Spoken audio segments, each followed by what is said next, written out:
Welcome to the second episode of our micro RPG series, everyone.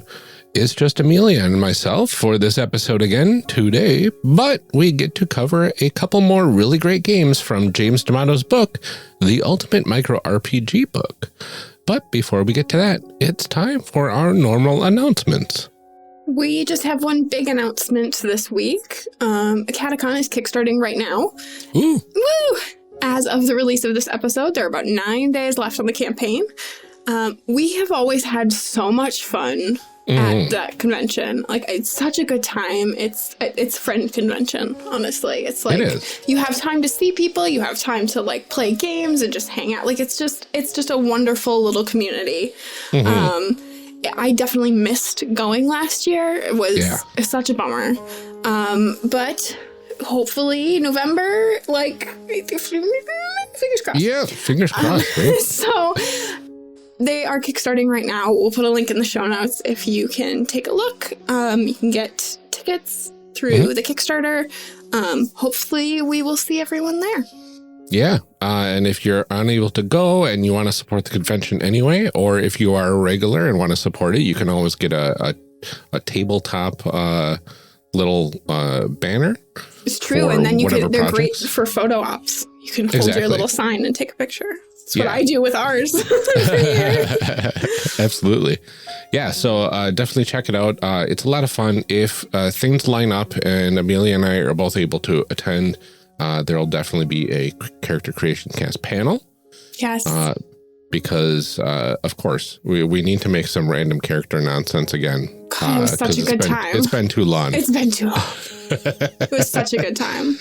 Yeah, so keep an eye out for that as well. So we also wanted to point your attention to the One Shot Network Patreon page at patreon.com/oneshotpodcast.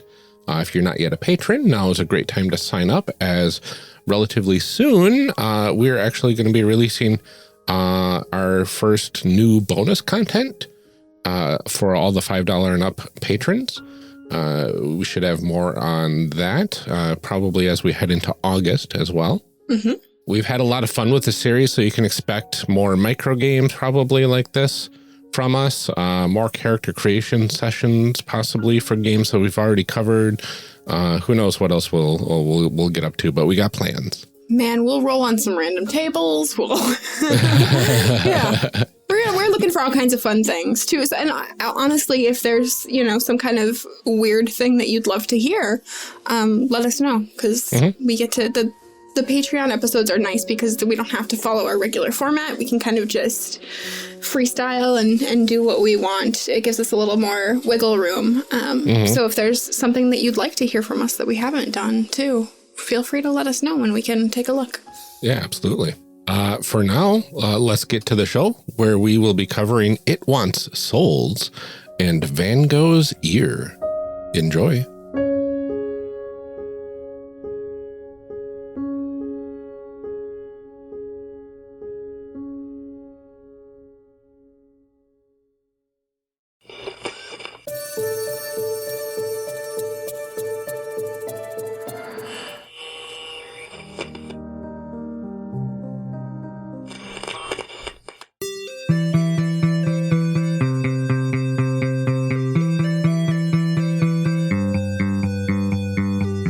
Welcome to Character Creation Cast, a show where we discuss and create characters, the best part of role-playing games, with guests using their favorite systems, except today when we have no guests. I'm one of your hosts, Amelia, and today my co-host Ryan and I are excited to welcome absolutely no one as we discuss a selection of games from the Ultimate Micro RPG Book. I'm getting some deja vu here. Whoa, it sounds like very similar to what you said last week. It's very true. We certainly didn't just copy and paste that because, we're busy podcasters. Well, we did copy and paste it, but then I didn't read what you copied and pasted, so. Oh, that's very true. I made it my own. Professional. like a true creative genius. That's right. We are going to be covering a multitude of games this series, and we are actually going to be covering 2 games per episode. So you get a total of 6 games this month. So it's very exciting. For the price of one? For the price of one. Yeah, I know, right? Which is also free because you don't pay us to make this. It's almost a kind of a metaphor for this whole book because you get 40 games for the price of one. Actually, less than the price of one, depending on how much that game costs. Or more. That's extremely true. Somewhere around the price of one. Absolutely. Well, on today's episode, we are going to be covering It Wants Souls, a game of horrific possession by Quinn Murphy. So there's probably some content warnings on that, potentially. Might be get a little spooky for that one. And Van Gogh's Ear by Jenn Ellis and Keith Baker, which, you know, by the name of it, it sounds like it could be spooky, but it's a game of inadvisable gifts, which is tagged as funny. So I'm excited to figure out what that one's all about. All right. So we're going to start with It Wants Souls. What's in a game? Which, yes, does have a content warning. It is labeled as demonic possession for the content. Yes. So just be aware there's going to be some spooky stuff. It's maybe a little bit more grown up potentially than some of the other games. Not necessarily because it's Ryan and I, and last time we made secret agents who cared about cheese. It's true. Who can say? This one's really interesting though, because we create a family, and this family is moving into a house for the first time. Yes. And the house is haunted, of course. And then you basically play out between what's called the outsider, which is kind of the insidious ghost figure in the house, and the family. And it looks like it's kind of played in phases, possibly. But it's interesting because we create our family first, and then we talk about the house, and then stuff starts breaking bad. Yeah. Should we find out what happens? Yeah, let's find out what happens. Let's play to find out. Play to find out. Let's make some people. Okay, so setup. At the outset, design or designate one character as the outsider. This should be done secretly, so only she or he is initially aware of it. Oh, interesting. Well, it's a 3 to 5 player game, so this is wild. So we can't really not know because it has to be one of us. Has to be one of us, but also we could not tell our listeners though. You and I could know, and we could not tell the listeners. Oh, that's almost cheating. Listeners, you are now player 3 in our game. Cheating. What if the listener? We should just roll a d6, and whomever is 1 through 2 for you, 3 through 4 for me, and 5 and 6 for the listeners. Oh. So listeners, okay. You might be the outsider in our game. All right, but okay. I don't know. Okay. It's fine. Just gonna make it up. Okay. Do you want me to get my dog in here? Would that help? No, it's okay. Peggy can. Peggy's the outsider. All right. So we've got the outsider chosen, and we'll reveal it at the end because suspense and all that. That's the whole genre, right? Right. Actually, the genre's horror. Yeah. Look at the label. But it's true. Okay. So, for each player in the family, including the outsider, write the following on index cards. Role. Are you a parent, a child, aunt, or uncle? Okay, so that's interesting. So, what do you think you're going to be here? And apparently we have to make one for the audience as well. Yeah. So I'm thinking, I almost wanted to say that the audience was the family dog.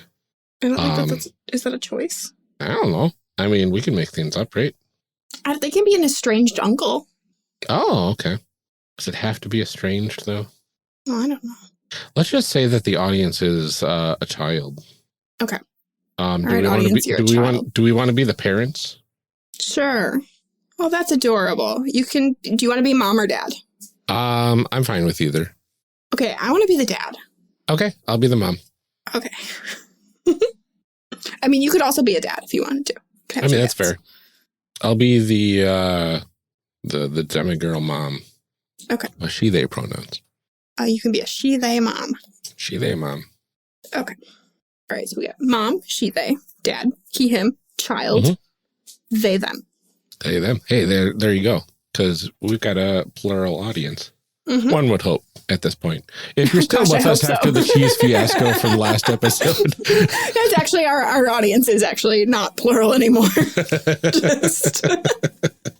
Okay, so what's your age? So I want the child to be like 10 or under. Okay. So let's say like 8. Yeah, or, 8. No, let's roll a d10. We'll see how young our child is. Yeah. Because we can roll dice. I know. Is 2 too young? No, because if the outsider is the child, that's tremendously creepy. Spooky, that's true, if that is the case. Okay, so our child is 2. How old do you want to be? So probably anywhere between 20 and 35. You know what? I'm gonna roll a d20 and add 20 to it. Okay, that's a good call. I will do that as well. 30. Apparently 25. Oh, okay. It's you marrying a younger man. Yep. Okay. Let's see here. Strengths. What are 2 things that describe your character in a positive way? Use 1-word descriptions for each strength. Examples: resilient, resourceful, brave, clean, witty, strong, quick. Okay. So you need to pick 2 of those. Interesting. I think my dad character is going to be handy. Seems like a dad thing. Nice. Thing dads are, right? I'll say sure. Sure. I am very not handy. I am not either. But I'm also not a dad. I'm good with computers. My dad is too. My dad is also handy and good with computers. So I did great at puns and grilling and like all the dad things. I mean, I fake being handy, but I do a bad job at it. Gotcha. So like I can technically fix things almost. Yeah. But there's like always something wrong with it. That sounds like a sitcom. It's so annoying. So I'm like, okay, you're like, I am so close. I can get 90% of the way there. Literally, logically, I know how this is supposed to go together. But then it's like something's just slightly off in the end. And I'm like, how? I followed directions. I can put together IKEA furniture like nobody else, though. Oh, me too. I actually really enjoy it. I find it like very like soothing because it's like there's directions and everything goes the way that it's supposed to. And like, you know, I know people that like that cannot do it. And I just don't understand. Just follow the instructions. It's those people that are like, I don't need to read instructions. Yes, so, actually you do. Exactly, you do. So anyway, I need another word for my dad. Andy and something. What's another? Things that describe your character in a positive way. Dependable? Yeah. I want something that's not like a boring dad thing, though, you know? Oh, okay. Not that all dads are the same, but you know, like something that's not like Hallmark greeting card dad. Nerdy. How about fashionable? Ooh, fashionable. I like it. I think for our audience child, we can each pick one, maybe? Yeah. Okay. What are you going with? So I'm going with thorough and empathetic. Oh, those are good ones. So for the child, I wanted to say creative. Okay, I like that. I'm going to say like logical. Okay. Good with puzzles and stuff. Love it. Okay, so now we've got to choose one thing. These are weaknesses. One thing that describes your character in a negative way. Use 1-word descriptions of the weaknesses. Examples: cowardly, small, stubborn, messy, scatterbrained, weak. Almost, goodness gracious, for child, we could just say they baby. That's 2 words. They baby? What? They're babies. They're babies. That's your weakness. Babies. Your weakness is you're a baby. That's true. 2-year-olds. Yeah, that's your weakness, toddler. That's probably. I would say messy probably would be the good Messy child one. Messy. Messy makes sense, yeah. I've never met a clean child. Sticky. Sticky would be a great one. They are always sticky. I don't know why. Quinn at age 2 was very good about cleaning up after himself. Okay. Quinn at age 4, that's a different story. Yeah, no. I don't think mine ever were. Mm-hmm. Okay, what is my weakness? I'm going to say short-tempered. Mm. And you have to say an actual bad thing about your character. I know. I was also thinking short-tempered, but like... I can change mine if you think that's like... I was trying to think of something else because I didn't want to go short-tempered. What's another? Could be stressed. Yeah, I like that one. Stressed. Easily stressed or something like that. Mm-hmm. Okay. All right. Fear. Fear. What is the one thing your character is most afraid of? Spiders, darkness, isolation, snakes, knives. Those are intense. Okay. I think for our child, it's probably dark, right? Mm-hmm. Like that seems like a reasonable. Yeah. I mean, kids are afraid of like the dark, monsters. But monsters because of the dark. Yeah. Monsters because of the dark. Loud noises. Mm-hmm. I'm going to say dark. I think that seems like the most like. We've just made world's most generic child. My child is very creative and logical. They're a bit messy though, but they are also afraid of the dark. Yeah. You know, got some good things and bad things going for them, but they're a child. My child is a child, and all of the things that you would think a child would be. All right. So for my dad character, I'm gonna say, what is he afraid of? Does it have to be like a thing that you'd come across all the time? Because I wanted like my first instinct was marsupials, but that's probably not going to come up. It sounds like it would, right? Because it sounds like whatever we choose is probably going to be terrorizing the family.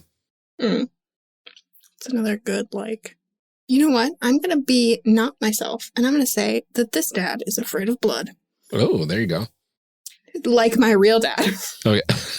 My dad does not like blood or like needles, or which is really funny because my mom is a nurse, and so she's always like, "Want to hear about this thing?" And he's like, "No, do not. Please, quiet. Definitely no. Why are you tormenting me?" I went with accidents for my fear. Ooh, that's a good one. All right. So, throughout family creation, the outsider should stay quiet. Your time is coming. Okay. We don't have to worry about that because we have very secretly noted who the outsider is. And now first scene of the game is the family's first night in the new home. Use this scene to describe the house, portray an average night with the family, explore what each character loves about the other members of the family, determine any problems the family faces. Okay. During this scene, the outsider remains quiet. Watching the interactions and answering the following questions on a set of cards, the outsider keeps hidden, each question on a separate card. How long has my soul been trapped here? What part of the house is my soul most bound to? Do I want a soul to keep here and torment, or do I want a soul so I can inhabit the body? Whose soul do I most desire? Okay. After so the outsider has my first interpretation was the outsider was one of the family members. Yeah, but it sounds like no. It sounds like no, yeah. Okay. Oh, interesting. So for each player in the family, including the outsider, write the following on the index cards, right? So the outsider does create a family member. Right, that's what I was thinking. Like, but I'm wondering if the outsider is a different family member. Is not only, well, I think the outsider is playing both the family member and the outsider. Oh, cool. Maybe.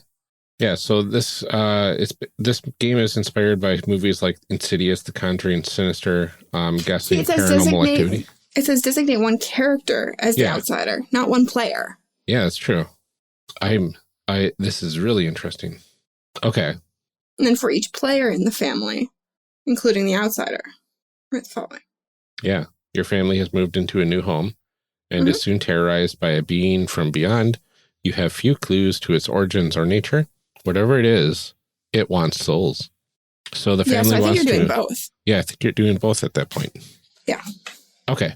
Do we want to go in and, like, do the house description? I know that gets into gameplay and stuff. Yeah, no, I think... I'd love to describe. Like, we have to describe this house. Like, play it as a scene. I would like to describe it. Yeah, we have to describe the house. We have to... Because this is kind of the fan fiction portion, right? Yeah. Because we created our people. We don't have names for them yet. No, they're mom, dad, and child. Mom, dad, and child, yeah. Like I kind of like the like the thought of a whole movie like this where it's literally like the mom calls the dad and the dad calls the mom and hey, there's kiddo. this 2-year-old kid. Yeah. Kiddo, buddy. Hey, buddy. Sweetheart, honey. Yep. Yeah. Oh, just all these generic names. And like you never get the actual names of the characters. That feels so creepy because it's like weirdly impersonal and like detached in like a very kind of like, But also like generic enough that you can throw yourself into their shoes. Yeah. Right? Oh, that's weird. Yeah, I don't want to name them. I don't want to name them either. We've given them pronouns, and that might be too much. No, that's how you know, because otherwise they had to like portray somebody in the movie, and you got to kind of like, you know. I mean, that's fair. I guess that really doesn't actually matter. Now that I say it out loud, it doesn't actually matter. No. It does help you refer to people though, because referring to them by it's true pronouns is we'll keep it helpful occasionally. So what's this house look like? What is this? Describe the house. Write info on a card. I'm going to flip it on the back of this little card that I wrote our info on here. Okay. I'm not super familiar with like architectural styles. So let's maybe like pick for starters, like where is this house? Like, you know, obviously we live in the United States. So like, that's kind of what, you know, is like, is it a coastal thing? Is it a, you know, southern, like, wrap around porch kind of thing? Let's get conceptually, is this a starter home? Is this our dream home? Is this like a step up from our starter home? Okay, so we are 25 and 30 and we have a 2-year-old. Yes. So I don't think it's our dream home. Okay, not yet. I don't think that's, you know, I mean, I know it is a role-playing game, but let's be honest, I'm 32 and I don't even have a home yet. Right. So, although there is something to be said of finally finding the perfect home, forever home, and it being haunted. And then it being haunted as what? Oh, yeah. You know what? We have somebody's grandparent maybe passed away, and so now we have the money for a down payment. We're going to spend it and like really put it into our dream home. Yeah. Like, I like that. We're going to do it. Okay. So this is our dream home. I think it's like maybe a 3-bedroom, right? Because we have one kid. Let's do like 4-bedroom. Cause then you've got one for an office. Room to grow. Yeah. Room to grow. Yeah. Okay. All right. So we're 25 and 30 buying a 4-bedroom home. Oh my God. It's fine. I just can't even fathom this. I'm in a 2-bedroom apartment. Well, I'm thinking that we probably have decent jobs, right? Yeah. Plus inheritance. No, actually, I'm a stay-at-home dad. Okay, that's fine. So I'm the breadwinner of the family, and the inheritance that we had gotten, let us go a long way with this, to get our forever. We could also say it's 1975. So, you know. I mean, that's fair too. We can afford whatever we want. Yeah. But it's a nice house. Yeah. Basically. So it's a nice house. It's got some nice open architecture and because it's just creepy to have like 3 rooms totally connected by sightline. And like you're in the kitchen and you can see stuff like 3 rooms away happening and it's dark. Yeah, that can get spooky. Yeah. I think it has a really big tree in the front yard, and in the living room, there's got to be like a big bay window or big picture window so that at night the tree can be spooky flailing and, Oh, yeah. You get spooky tree shadows. That's important to me. Spooky tree shadows are very So I think good. it's important that we move in the fall, obviously. Yep. Oh, yeah, absolutely. There's a big tree in the front yard. Vaulted ceilings. Mm-hmm. Those are always nice. A big open staircase. Yeah. How are we affording this? With the inheritance. I know. It'll last us at least 10 years. And then, you know. I'm just saying, my very wealthy grandpa died and I cannot afford it. No. An extremely wealthy grandpa. Yeah. They probably died in a plane crash, so there was some kind of settlement or something, too. Okay. Vaulted ceilings. Big staircase. Obviously, there's an attic, right? Oh, yeah, there has to be an attic. Well, like an above the garage attic, or like we're talking attic? Attic? Sure. We can do that. Like half the house attic. Sure. Attic. Has an attic. I know now I say it's attic. We said it too many times. Attic. Attic. I also like big basement storage room. Okay. Like the... I wrote too big. That's fine. Sorry. I can always get another card. Basement storage room. Like the one that we had in one house that we lived in where there was a bat painted on the wall that said blood underneath it. BLUD. Legit house that I lived in. Yeah, that's something like that. Yeah, something like that. That's not spooky at all. No, it was not creepy at all. It certainly explains a lot. About me? Yes. We only lived there for 6 months. It's not like it was a formative time of my life. Blood magic knows no bounds of time. That's true. You're right. The bat with the fangs and the word blood written underneath it is definitely what did it for me. Yep. BLUD. Blood. Blood. Okay. Sorry. So, what is an average night for this family? I think dinner and then time with the kid. And then putting the child to bed, and then afterwards relaxing time together. Yeah, we watch some TV or a movie or something, catch up on whatever we DVR'd for the week. And yeah. That seems pretty average. Yeah, it seems like a normal family. That's what normal families do. Dinner, kid time. We have to give the kid a bath, you know. Yep. Put him to bed, and then TV time. Seems reasonable. I assume. I wouldn't know. It's just me. My ex and I worked opposite shifts, so we were like never both home in the evening at the same time. Same with my parents, actually. Again, because my mom's a nurse. She always worked like second and third shift. Oh, so, yeah. Like, we never did like dinner time. You know, it was just like not a thing. Let's see here. Explore what each character loves about the other members of the family. Oh, that's nice. And determine any problems the family faces. Oh my God. Okay. I mean, what do you say? Oh, like, I really love about my kid. You're just it's my kid. I'm genetically predisposed to love them. Exactly. Well, I think because this kid is 2 years old.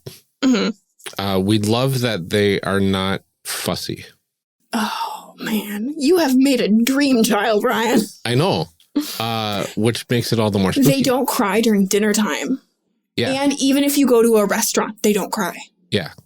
What? Like, they only cry when there's something seriously wrong. Ooh. Oh, that's going to be so spooky. I know. I know. Anybody who doesn't have a child, does not understand why we're like, that's creepy. It's so creepy. Don't cry at restaurants. Otherwise, they're very giggly, very personable. They're getting decent at words, but not perfect. But not yet. To the point where they won't shut up. Yeah. So it's I know that 2-year-old. We're such good parents, Ryan. We love our kids. These are the comments of people who really have children. I was like, what's the perfect thing? He talks, but not so much. Yep. I always tell people that they're like, oh, my kid's not saying any words yet. And I'm like, that's really great. Yeah. No, I'll follow you around telling you about Pokemon. Yep. One day That will happen. Yeah. No, I want our child to like be able to speak to the point where you have to listen closely to fully understand them. Okay. Right. So like if they say something, we're like, are we sure that they said something that way? Oh, yeah. And like, that's ripe it's still in that translation phase. Yeah, that's ripe for super shenanigans of the horror variety. Yeah. So good. What did you say? So good. Red rum. What? Oh, that's just how he says blanket. Yep, that's just blanket. That's just a blanket. Okay. And then each other. Yeah. So let's see. I'm going to say that I love how good you are with the kids, with the kid. Just the one. With the child. We don't have I kids. think there are two. Yet. There might be. I don't know. If you're seeing two children, we're already into the horror variety. I know. Let's see here. I almost want the mom to be like early pregnancy. Oh, that makes it so creepy. I know. I like that. See, I don't know what your job is, but I want to say that it's something that you're like really passionate about and really good at. And like, that is a thing that I really like about you, that you have something that you are good at and proud of. Yeah. And like, you know, like the way that you light up when you talk about it. Mm-hmm. It's got to be a job of like something where I help people.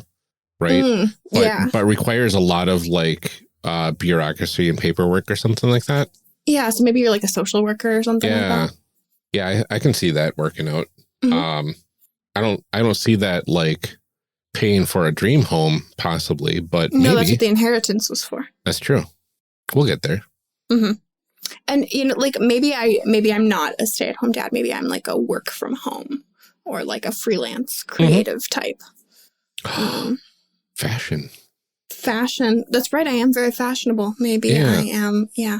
Maybe you do some like design work. That's what that extra bedroom is for. That's where I do my design work. Oh, I love that. Yeah. And that I'm handy and crafty. Maybe. Okay.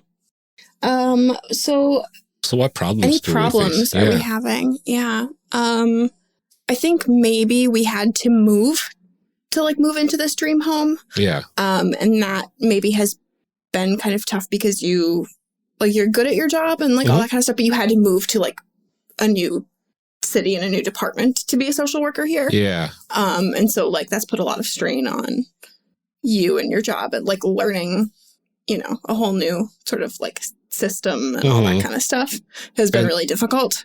Yeah. And this department's not used to the way I do things.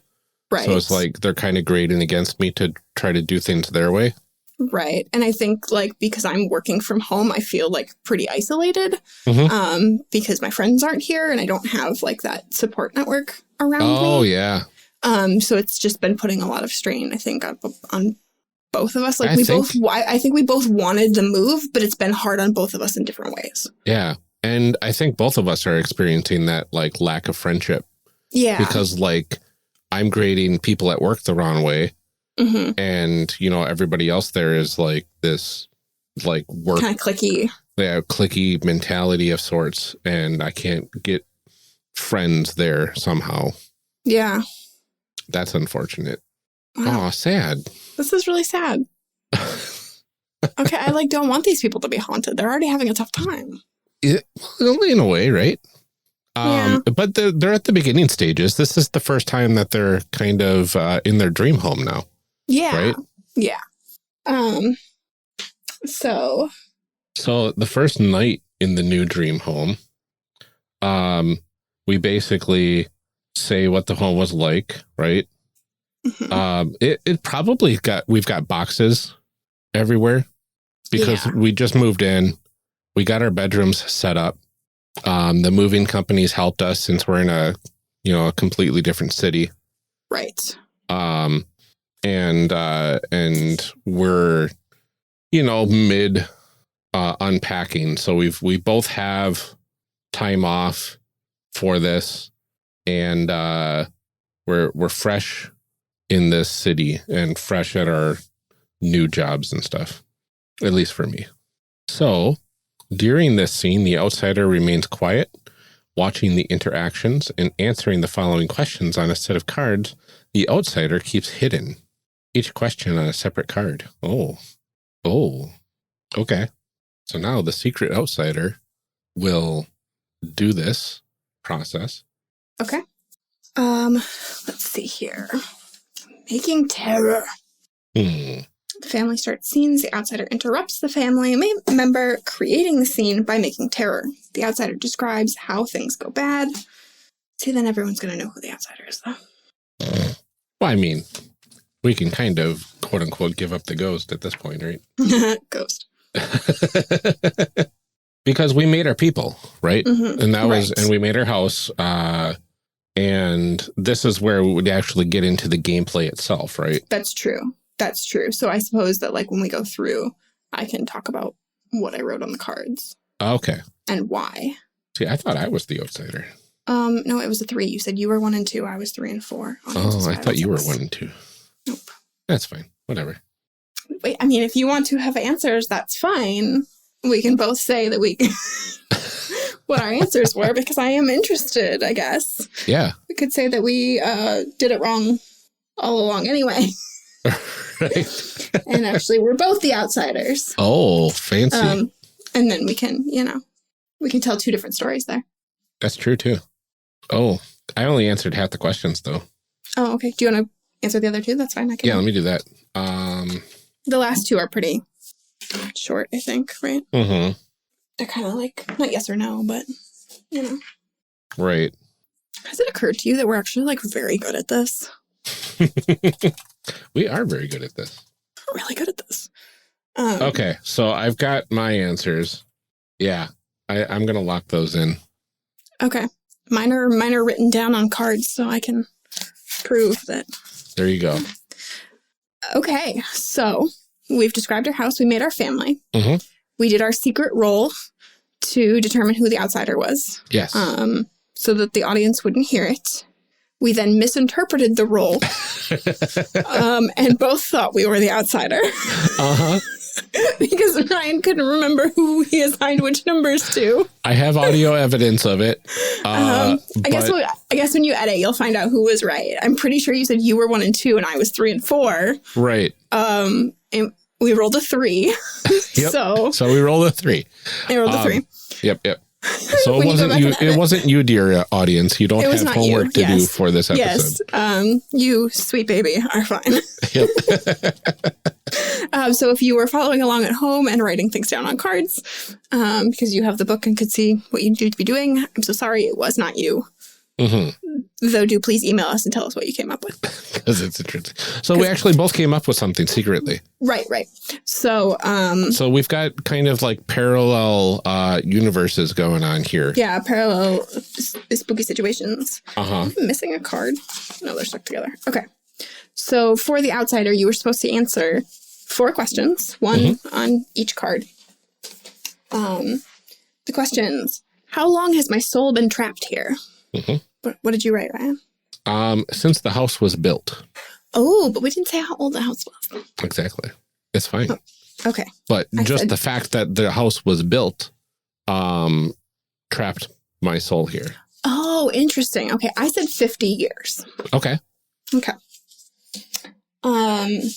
What part of the house is my soul most bound to? Can be an item. But I chose the basement storage room. Oh, interesting. Mm-hmm. I chose the big tree outside. Oh, very nice. Mm-hmm. Do I want a soul to keep here or a body so I can... do I want a soul to keep here in torment or do I want a soul so I can inhabit a body? I chose I want to inhabit a body. That's what I chose as well. Ooh. And the most important question, whose soul do I most desire? I chose the unborn child. Ooh, that's spooky. That is not what I picked. No. I did, however, pick the mom. Oh, yeah. Okay, so tell me your little ghost story. Do you have a story for your little, or did you just answer those questions? It's so you. Of course, you have a backstory here. Yeah, so I was thinking it was like this house was built upon either the place that this person or entity existed, like either the person died here or is buried here in this location, right? And then a house was built upon it because suburban expansion, blah, blah, blah. And then because the basement storage room is closest to that grave, or if it's a demonic entity, closest to, HE doubles hockey sticks itself. You've got that basement storage room. That's a perfect place for it to kind of seep into. Ooh. And then inhabiting a body is wanting to experience life again. And the unborn child is to experience all of life again. Oh, that's really good. That's very good. So what about yours? I was like, what's the creepiest possible kind of ghost you could have? And I was like, that's a spooky ghost kid, because everybody knows that those are like the creepiest. So like, I imagine it just like kind of like hangs out in the tree, because like when you're a kid, you like to climb trees and stuff, right? Yeah. And I think that like as a kid, you like naturally kind of attach yourself to like a mom figure. Like that's just like kids love moms. Not that they don't love dads, but like, Great. It's like that mothering figure. And so like I think it wants to like be associated with the mom, but not to torment her, just because it like wants a mom. So like it wants to inhabit her body, because then it's like for real mom. Yeah. Can't be abandoned. Like you can't abandon a thing that's inside you. Right. Yeah. So, I think it's a very like childish sort of want and desire, like nothing necessarily like super creepy or spooky about it, but just like it wants to be loved. I wonder if this child, like ages ago, 50 years ago, you said, was, left to their own accord too much. Yeah. And that could be. Wanted attention of their parents, and you would climb this tree, and maybe that's how they met their demise. Ooh. Yikes. And that's why they're haunting the location. Yeah. And I spent a little time thinking about it. I'm like, okay, why is it a ghost? Was it? But then I was like, I don't know. Dead kids kind of weirds me out. I don't really want to like get into that. Yeah. But I wanted to have this attachment to the mom, and kid ghosts are creepy. Kid ghosts are creepy. So. Yeah, absolutely. Yeah, that is our creepy family haunting. Oh, Lord. But yeah, I love the idea of like this child like seeing another child, or like kind of like having this playmate, and like, there's nobody there. It's interesting. Spooky.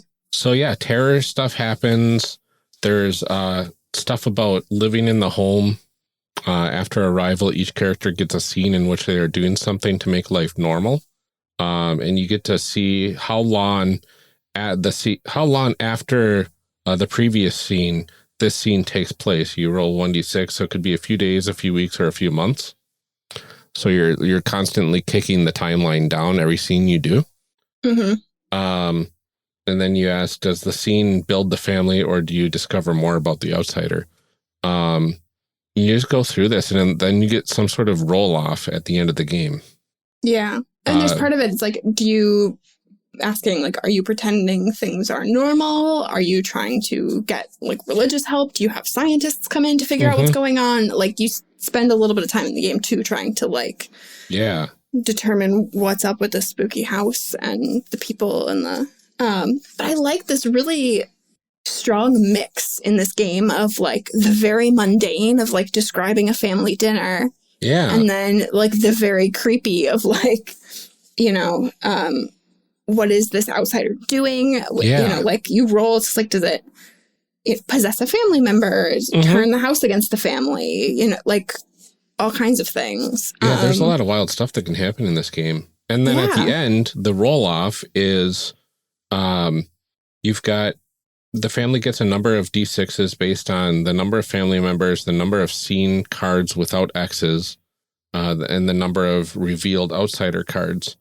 And then the outsider gets 3d6 plus a number of d6 based on the number of seen cards with X's and the number of unrevealed outsider cards. Mm-hmm. So then you roll those against each other, and whoever has the higher number wins. And either the outsider takes a soul, or, you know, the family gets rid of the outsider. Yeah. It's wild. It's very cool. That's very cool. It honestly, for a 2-page game, I think really evocative. Like we, you know, again, like some of the games we talked about last week too, it's just like we've done a very quick character creation, just running down this list. And then we did obviously get a little bit into gameplay when we start talking about like what is a normal night and that kind of stuff. Yeah, a little bit of world building and stuff there too. But like very evocative for something so small. And I think that's a really exciting thing about micro RPGs is that you have such a limited amount of space and amount of time to really get to the feelings that you want to get to. And so you have to be really smart about what things you have people do and why. Yeah, exactly. And I think that this one does a really good job of like making you feel that kind of like creeping dread of like, I'm making these decisions. What are you going to do with them? Like, what are you going to do to my perfect little house? You know? I mean, and we obviously added some of that on our own by being like, it's much more creepy if this baby is perfect. You know, but like, it's fun. It's fun to kind of, that creeping sense of dread. I really liked it. This was a good one. Yeah, I really like creating the characters that, in a way that will help enhance horror down the line. Right. Like without even knowing the gameplay and just knowing horror tropes. Like, okay, this can be exploited very easily. This can be exploited very easily. And the choice to not name them. The choice to not name them. So there's a lot of fun stuff going on here. I really like this one. Yeah, this is a good time. So we're going to completely change tone on everybody right now, which is very funny to say because we're going to be talking about Van Gogh's ear. Speaking of tone and listening and whatever, never mind. Good try, though. A for effort. It was an audio pun. Sorry. What's in a game? Complexity 1. So this is a playing time of under an hour. And you need a standard deck of playing cards with the jokers removed. And the genre is comedy. The tone is funny. It's a GM-less game. Content, cruel, dramatic irony, cringingly terrible choices. 2 pages. Yes. So this one is by Jenn, Ellis, and Keith Baker. I am excited about this one. Absolutely. Obviously, Van Gogh, not a great gift giver. No. Nobody really wants a severed ear. But let's see if we can do any better than him. Let's see. So before making characters, work with the other players to define the time and place of your story. Choose an option from the following table or make up your own.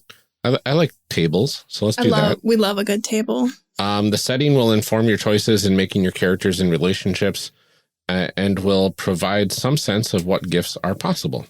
All right, so we've got a card between ace through king. Okay, so I will draw one. Here. Yeah, does that work for you? Yeah. I have a 7.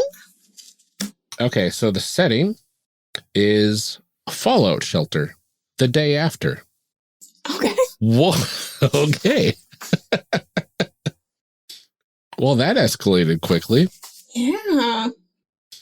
Okay. All right. So that's interesting. Okay. Trying to figure out. Okay, cool. So this is a fallout shelter the day after. I'm assuming the day after the end of the world. Day after whatever thing forced you into a fallout shelter. I assume. Yeah. Could be tomorrow.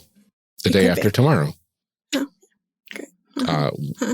Which is a movie. Never mind. You're 0 for 2 on this one, Ryan.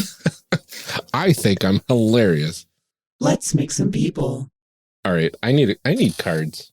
I'm gonna get up my trusty Sailor Moon deck Okay. I'm because gonna move this book closer to me because I can't read it from there. so now we get to create characters for this Fallout shelter. Right. So we see the chart on the previous page. Next, you should create a character. A blah, blah, blah. Define a role, a defining trait, a thing that you love, and a prized possession. Okay.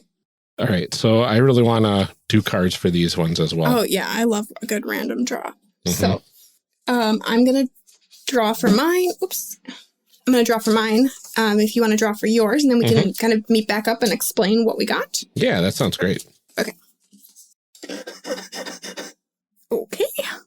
I'm not really sure how that works, but that's okay.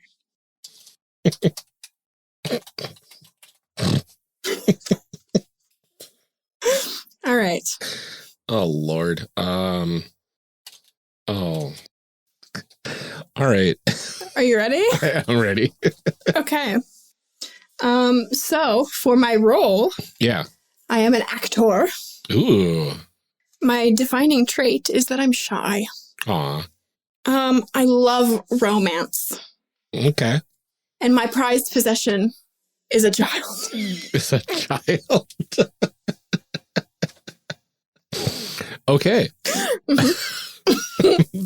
So my character's role is a therapist. Defining trait, compassionate, Oh, that makes sense. loves themselves. Prized possession is artwork, a portrait or sculpture, and I'm going to say it's a portrait of themselves. Yes. Yeah. I want to know how I'm a shy actor, but Well, I you know what? I know a lot of people that do acting that are shy. that's and fair to it's like kind of get out of that bubble. Yeah, so instead of like I'm myself, I can be somebody else, and the lines are given to me. It's fair. I love that you are really selfish and I love myself. you're compassionate. I'm a really good person. Yeah, you're a therapist who's compassionate, but you love your portrait of yourself. Yep. Okay. Got it. It was very nice. Very well done. And it really shows off my best part, which is my compassionate face. I just want to know if my prized possession is a child. Like, do I keep it in a glass case or like? No. I mean, could be a literal child. It could be a like a pet that you say is a child. No, pet is a different choice. Oh no, that is true. Wow. Okay. Prized possession, child. So I mean, I guess it makes sense that like, you know, like my child would be a thing that is very dear to me. Yes. Just, I also like the idea for comic effect of my prized possession being my child. Like I make him get dressed in his little sailor outfit every morning and go stand on that pedestal. Adorable. Oh, that poor child. Yeah. Well, we are in a Fallout shelter, so things are a little weird off the bat. That was my one thing that I had to bring with me. You know, they say that like what one thing would you save in a fire? And yours is your portrait of yourself and mine is my child. It's kind of the same. It's kind of the same. Yeah. Okay. Okay. So once you've come up with the basic details, name your character. Work with the players to your left and to your right to finalize the details and critically to define your connection to each of them. It's really just us. So yeah. What is a good name for an actor? Ooh. Her name is Calpurnia Winthrop. Calpurnia Winthrop. Nice. Is that she, her pronouns? Yeah. Let's see. I'm going to go with Elaine Tagerton. Oh. Also she, her. Okay, so we've got our people. Now we have to work together to finalize our details and define connections to each other. Are you friends, relatives, coworkers, lovers? Why will you be giving each of these people tragic and wonderful gifts? I think you are my therapist, but I'm an extremely needy patient. I like that. And I think maybe you put up with that because you're a fan of my work. Oh, that's very interesting. I like those connections. Goodness. Okay. And now we're trapped in a fallout shelter together. Yeah. So, let's see here. It says each player should introduce their character, providing as much or as little detail as they choose, and mentioning their relationships with the other characters. So it's the two of us. We already talked about it. Together, decide if the gift giving takes place at a special event, if so, where, or whether it will occur over a period of time. You can use this table to inspire you. Okay. So we're in a fallout shelter. It's the day after. And we're giving gifts because we survived together. And your child. Yes. Okay. That's wild. Do I, does my therapist office like have like a fallout shelter and a daycare? It's like you're in therapy and then everything hits the fan and we have to take cover in my fallout shelter. I think my child is actually just a doll. Oh, creepy. Okay. Oh, okay. It's my prized possession. Yes, that makes sense. So you have your child with you in therapy. In therapy. Because you can't leave your child alone. No, that would be irresponsible. I'm in therapy because I think this child is my child. Right. Okay. So just for all of our listeners to be aware that mental illness is a real thing. I have many of them. Yes. My therapist would look at me weird if I told her a doll was my child, though.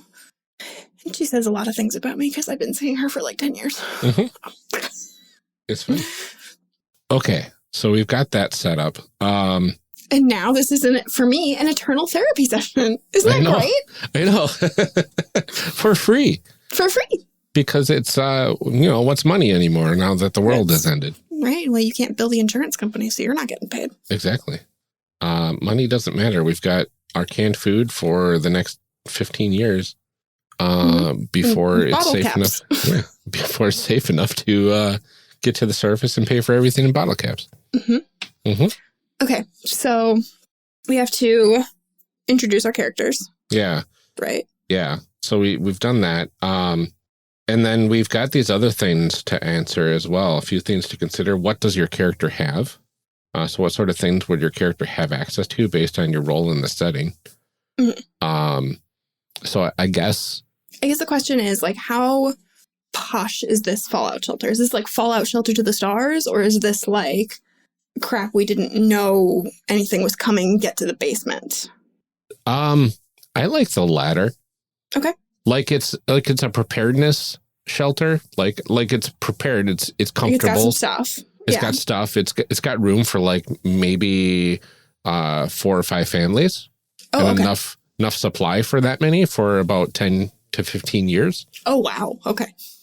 But it's like all, non-perishable goods and all that sort of stuff. So it's going to be a lot of like spam and everything. Yeah, a lot of MREs and canned water or whatever. Like we're good enough we can survive. Okay. And so I probably have my notebooks and all that sort of stuff. Sure. And you've got whatever probably you took with you to your session. Right. Which I think is like just a truly fabulous outfit. Yeah.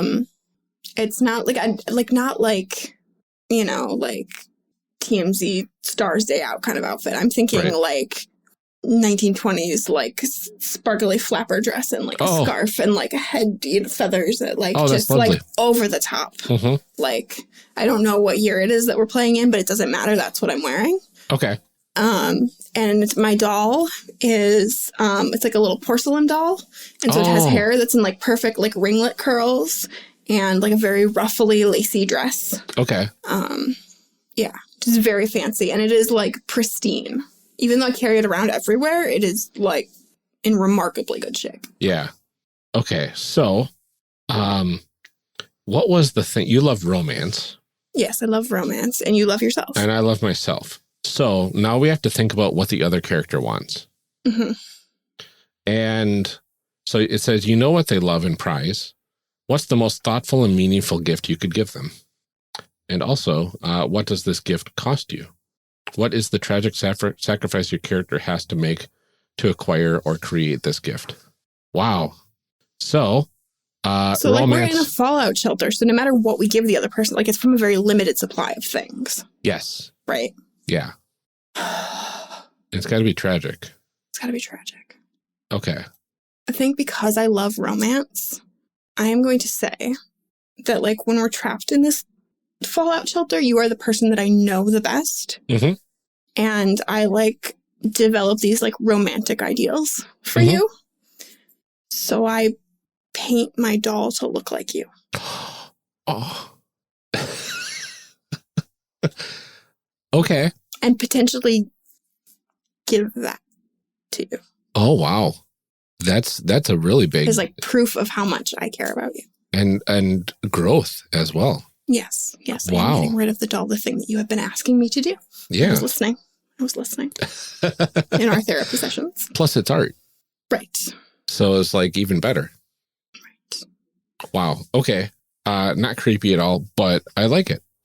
But it did all the things. See, it was romance, and it was you, and it was art, and it was me listening to you as my therapist and getting rid of my doll. Exactly. And please just love me. Oh, God, please love me.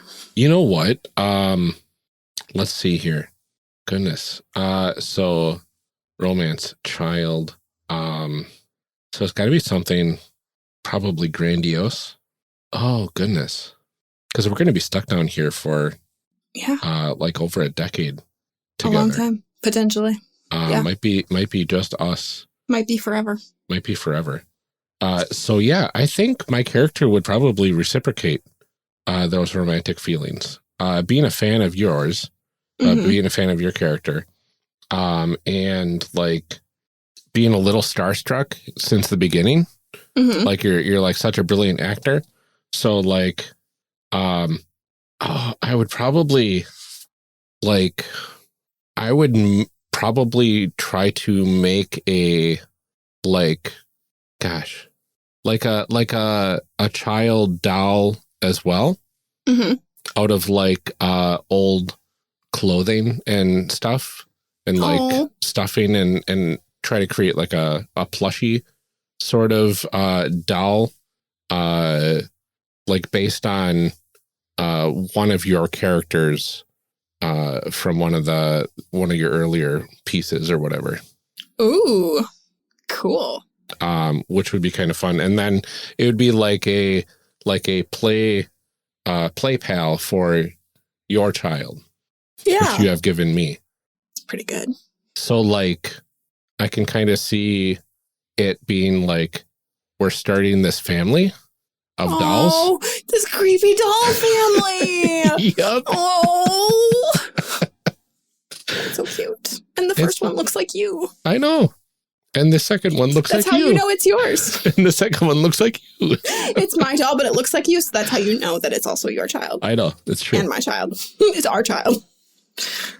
So the goal is to come up with a gift that is both wonderfully considerate, but that also requires a tragic sacrifice on the part of your character.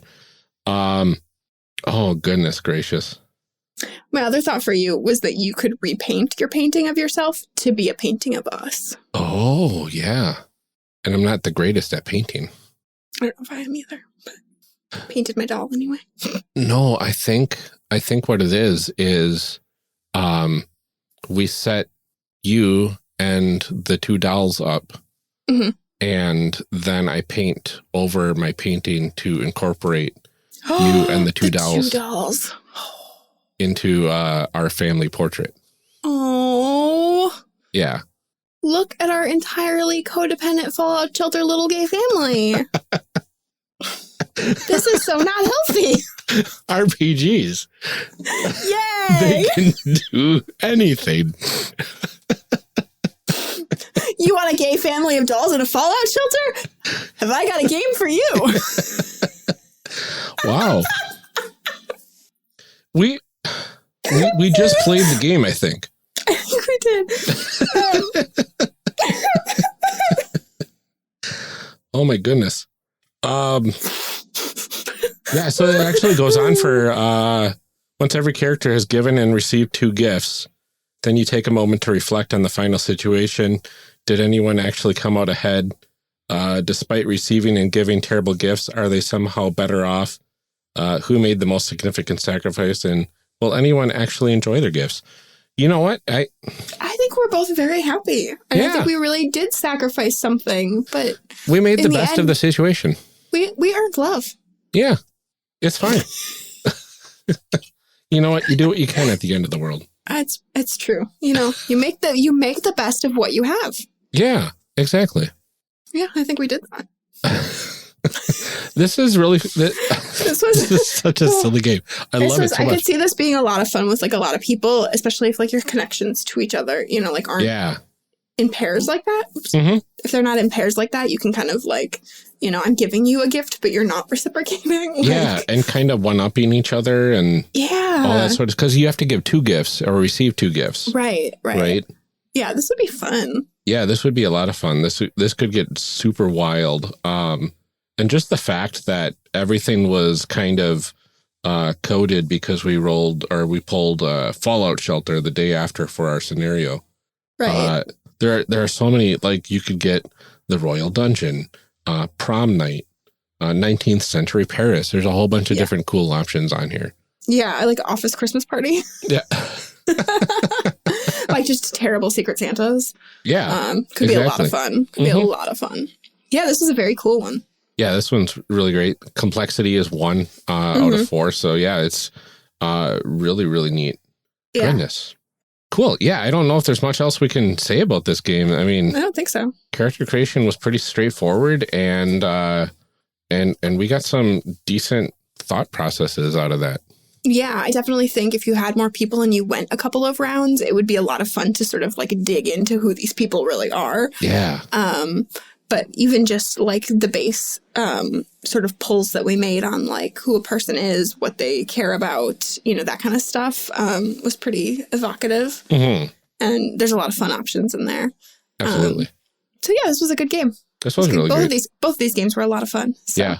And both were kind of dark in a way, right? Potentially. Yeah. I like it. Yeah, this one was obviously a little less dark, but you know, the idea of like having to give a gift at like sacrifice to yourself has the potential to be really sad too. Yeah, exactly. You know, even though it's a little bit silly. Mm-hmm. Exactly. Very cool. I like it. So that is another week of micro RPGs and us creating something. We think they were characters. I'm pretty sure they were characters. Hey, Calpurnia Winthrop is a character. Yeah, Elaine Tagerton.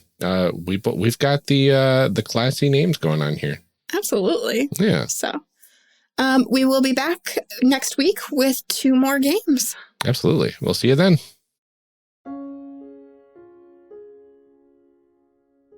Call to action. Yeah, like that. I really loved this combination of games. I really liked leaning into the horror tropes of It Wants Souls, and then whatever happened in Van Gogh's here. It was gay dolls in a Fallout shelter, Ryan. I don't know. I feel like it's that difficult to understand. I know. It's a tale as old as time, so I don't know why it didn't click. So 2 people fall in love. They make each other creepy dolls. I don't. Yeah, and paint portraits of it, so it's fine. But yeah, that game's got some wild potential for sure. If you want to check out these games for yourself and many more like them, you can grab a copy of James D'Amato's book that has all of them, and that's linked right in our show notes. Yeah, it's a great book. Like we've gotten to touch on just a few of the games in there, and they are wild. Some of them are very fun. They're so fun. Mm-hmm. I am looking forward also to hopefully doing a couple more of these in the Patreon bonus feed. They're kind of nice short little snippets, so we don't have to do like the full series the way we do when we sit down with designers and stuff, and it's easier for us to just do them together by ourselves. Yeah. So hopefully you will hear a little bit more of those if you back the One Shot Network Patreon. It's patreon.com/oneshotpodcast, and you can sign up at the $5 level and get those. We also would love for you to check out the AcadeCon Kickstarter. It's still going strong. There is a little over a week left. And it would be really great to help get it funded and to hopefully see you there. And if not, you can definitely sponsor a table. There's a couple other options for helping to fund things outside of just attending the convention. But definitely it would be cool to see people. Yeah, absolutely. Another really cool thing that you can do to help us out is to leave a 5-star review for us anywhere you can. iTunes is the big one, but Podchaser is really great too, along with Stitcher and apps like Podcast Addict. Those are the main places that we can see easily. If you already left us a review, thank you so much. If you want to help out even further, that also doesn't cost anything extra aside from a little bit of time, is to recommend us to people online. If you see somebody asking about TTRPG podcast requests, maybe drop them our handle at CreationCast and tell them why you love listening. We love what we are doing here, and we hope you all do as well. And it really does make us feel pretty amazing when we see people talking about the show, which leads us to our next review by Udon Bullets on Podchaser. They said, I came across the One Shot Network back in December of last year and branched out to C3 in March. Since then, I've binged about 2/3 of their backlog, and it has become one of my top 3 podcasts.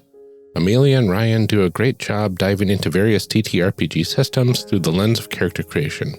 They either have guests who are deeply familiar with the system as fans, players, or actual play podcasters, or the creators of the system. Between the guests and the hosts, each episode is full of insight into the system of interest. Their character evolution cast episodes are full of insight into the hobby overall. They have a focus on advice for players, but there is advice to take away from a player, GM, or even a designer point of view. Obviously, the content on its own is enough to draw anyone in, but the host's attitude is what really secured this as being one of my favorite podcasts. They approach each game with an open mind, even if it is not normally their style of game, and they always ask great questions that lead to an intelligent discussion. Either listen from the beginning or pick a series that catches your eye. You can't go wrong with Character Creation Cast. That is so nice. I know. I'm like a little bit weepy. It's fine. It's fine. I'm emotionally stable. No big deal. It's fine. No, it's really good like review. Really nice and really thoughtful. And I always appreciate when people comment on like, you know, not just the games that we cover and that kind of stuff, but like, you know, our ability to like have discussion and stuff like that, because it just feels nice. Yeah. Because honestly, I'm really proud of the show that we make, and I don't feel bad saying that. I think we make a pretty great show. Yeah, it is pretty good. Yeah, I listen every week. It's all right. It's okay. It's okay. But yes, thank you so much. That was really nice. I really appreciate it, and I'm glad that you're enjoying it. Yeah. Well, thank you to you, and thank you everyone for joining us for another episode. We will see you next week for 2 more micro RPG games to finish out this series. Until then, have a lovely week. Take care, stay safe, drink water, tell people that you love them, find your favorite creators and tell them that you like their stuff. All that kind of stuff. We'll see you next week.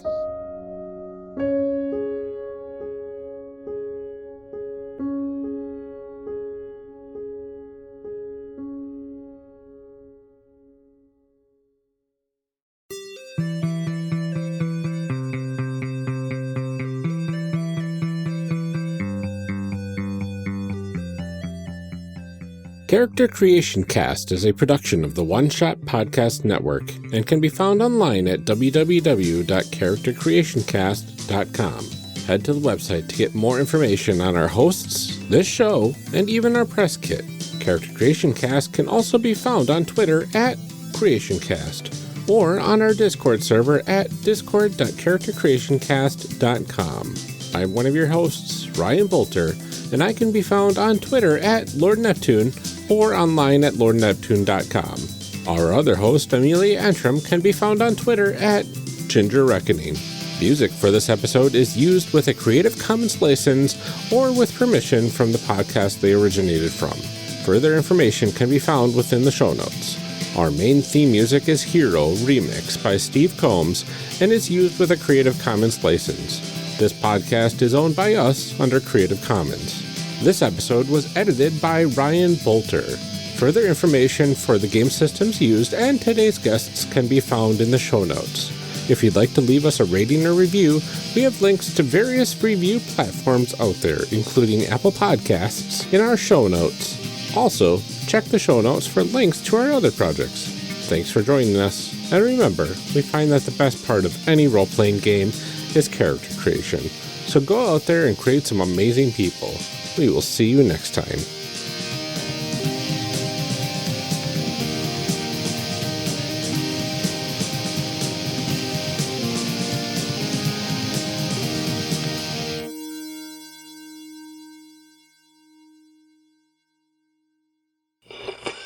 Now we gotta read some show blurbs. Show blurbs. Show blurbs.